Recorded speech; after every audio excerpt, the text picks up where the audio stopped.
Hey guys, Dave from Nerdarchy, for nerds, by nerds, hanging out with a couple of nerds. Nate the Nerdarch. Nerdarchy Ted. Today we bring you Druid versus the Nature Priest. Who wins? You decide.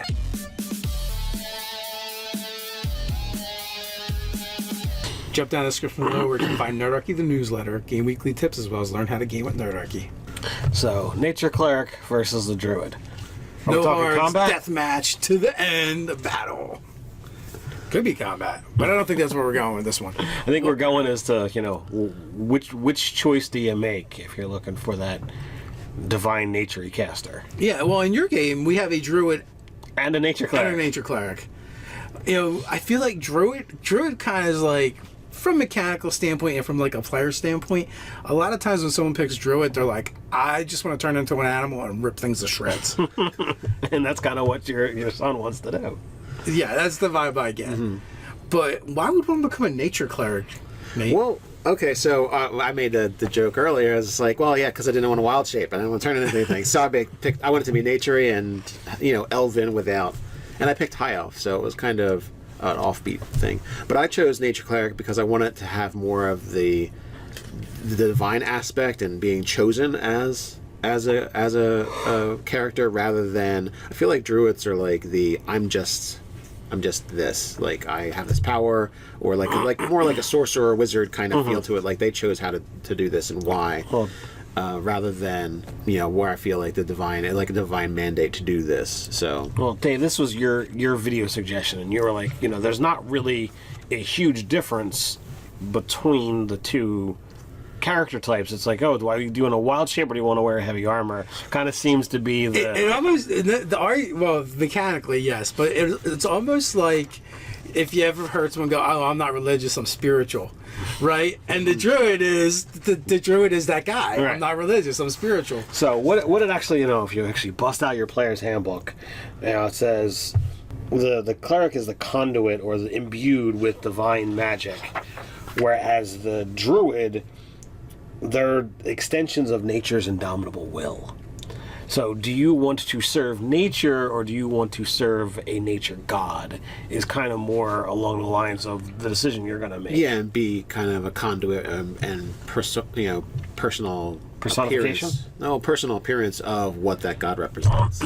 Yeah, I feel like, a Druid might have more of a holistic view of nature, where the Nature Priest is very much, whatever the interest of their god is. That's exactly what they're going to be. Because you could be a Nature Priest domain and be, a sea cleric or, some other terrain or element. It would still kind of fit. Maybe Tempest would make more sense. It just depends on what aspects of that deity that you really care about. Well, yeah, the domain spell breakdown, Tempest would probably work better, but I see what you mean. You're going for that. What kind of nature aspect am I going to take on? Yeah, and or even in some ways, even like a home and hearth, where you tend more towards you're like a veterinary of clerics, where you're that aspect, and which would be important in like a farming community where there's livestock to be tended, and it's part of their life. Especially because they get to speak with animals. Hey, what's wrong? Like, how often can you ask the horse? Where does it hurt? Yeah, they get the divination. They can do charm animal and plant creatures. So that's a big deal. I used that to get out of an encounter before. And I kind of feel a little bit like the Druid is more in harmony with nature, where maybe the Nature Priest is going to try and command it more. yeah, part of having dominion over it, as if you're like a mini avatar of your god. Your god. Well, I mean that's actually what you strive for at level 20. That's typically what you get. Yeah, so I think that falls in line with that idea, is that a nature god's going to have dominion over nature, so you're basically heading in that direction towards dominion rather than asking a squirrel for help. You're telling it you need help and it's going to help you. Also, the Nature Cleric is very broad in a sense, where the Druid through your archetype or your Druid circle, you're going to kind of pick. And, if we include the Unearthed Arcana, we have 5 different archetypes Right. to work with. We have the Twilight, we have the Shepherd, we have the land, we have Circle of the Moon, and then we have also, was it Dream or something like that? Yeah, I think it was Dream. Which is weird for a druid, but yeah. Well, it's because it's the fairy. That's almost like a way for the druid to revere different aspects of nature.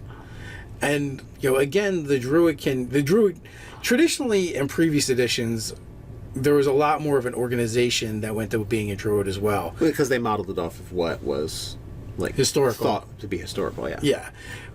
I don't know if the druids in times of yore actually had trial by combat, but in AD&D, like, you got to a certain point in your druid level and you couldn't progress without defeating the guy that was on that level next, and there was only one guy in a region for that level. And then until the further you got up, like that expanded to it's like there's only one in the world of this, and if you want to beat it, you have to beat the guy that's already there. Yeah, I'm glad they got rid of that mechanic. I was not I didn't play druids back then, and I don't know whether that was a factor in my mentality or not, but it was definitely something that was a strike against it.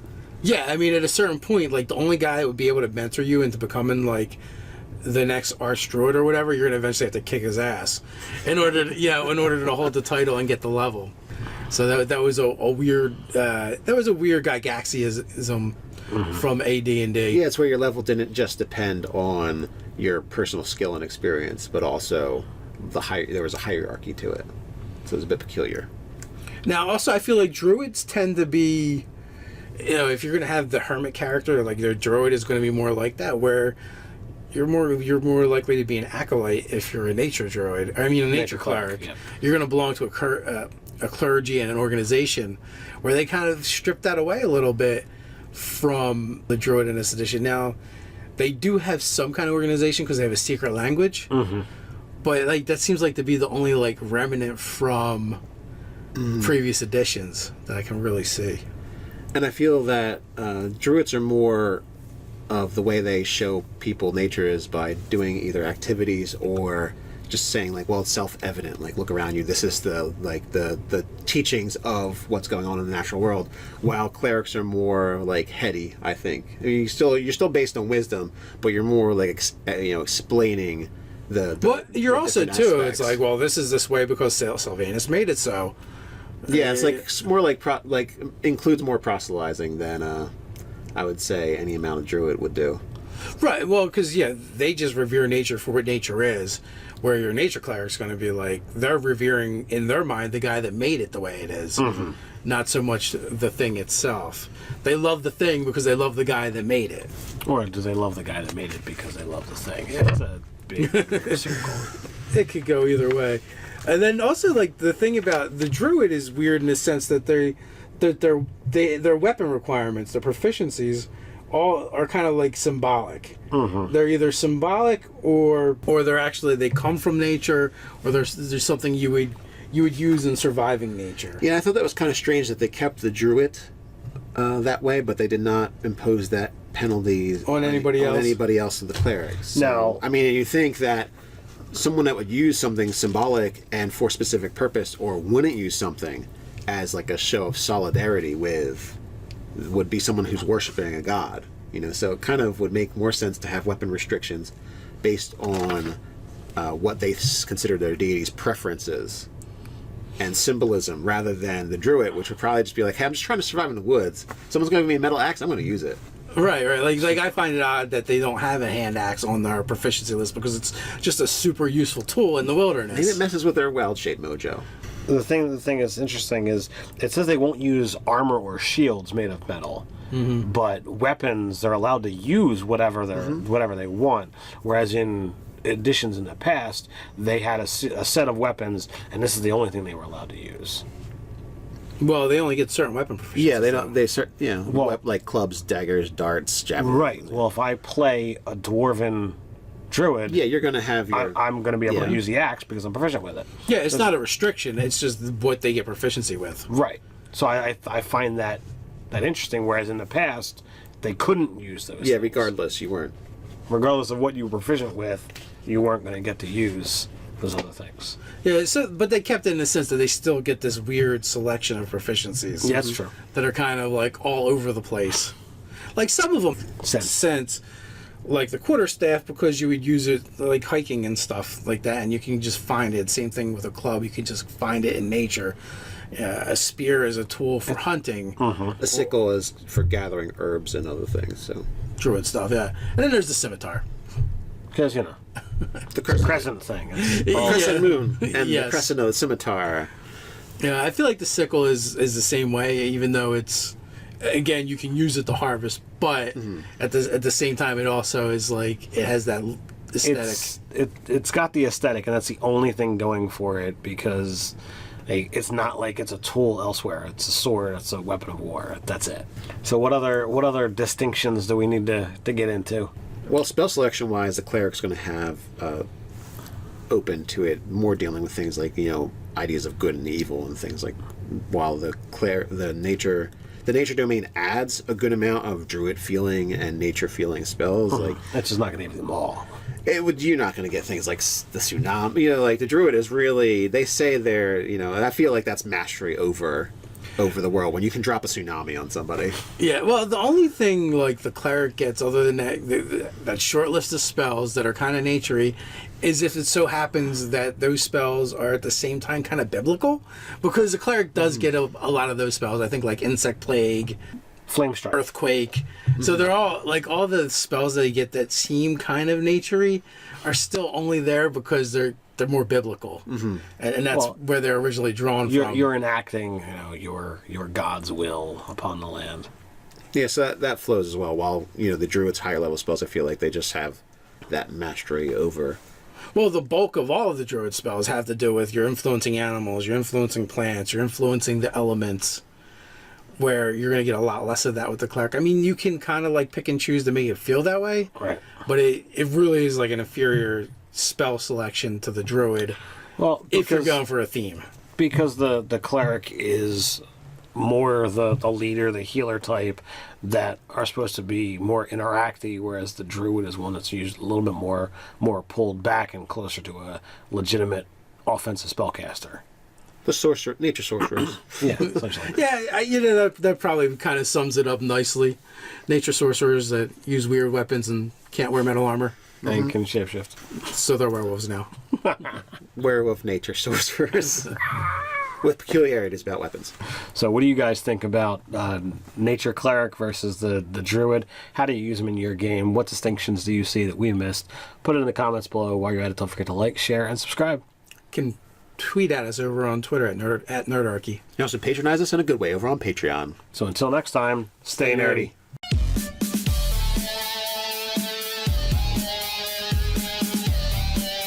But I don't think that's where we're going with this one. I think we're going as to, which choice do you make if you're looking for that divine nature caster? Yeah, well, in your game, we have a druid And a nature and a cleric. nature cleric. I feel like druid kind of is like, from a mechanical standpoint and from like a player standpoint, a lot of times when someone picks druid, they're like, I just want to turn into an animal and rip things to shreds. And that's kind of what your son wants to do. Yeah, that's the vibe I get. But why would one become a nature cleric, Nate? Well, okay, so I made the joke earlier. I was like, well, yeah, because I didn't want a wild shape. I didn't want to turn it into anything. So I wanted to be naturey and, elven without. And I picked high elf, so it was kind of an offbeat thing. But I chose nature cleric because I wanted to have more of the divine aspect and being chosen as a character rather than. I feel like druids are like I'm just this, like I have this power, or like more like a sorcerer or wizard kind of feel to it. Like they chose how to do this and why, rather than where I feel like a divine mandate to do this. So Well, Dave, this was your video suggestion, and you were like, there's not really a huge difference between the two character types. It's like, do you want a wild shape or do you want to wear heavy armor? Kind of seems to be Hey guys, Dave from Nerdarchy, for nerds, by nerds, hang out with a couple of nerds. Nate the Nerdarch. Nerdarchy Ted. Today we bring you Druid versus the Nature Priest. Who wins? You decide.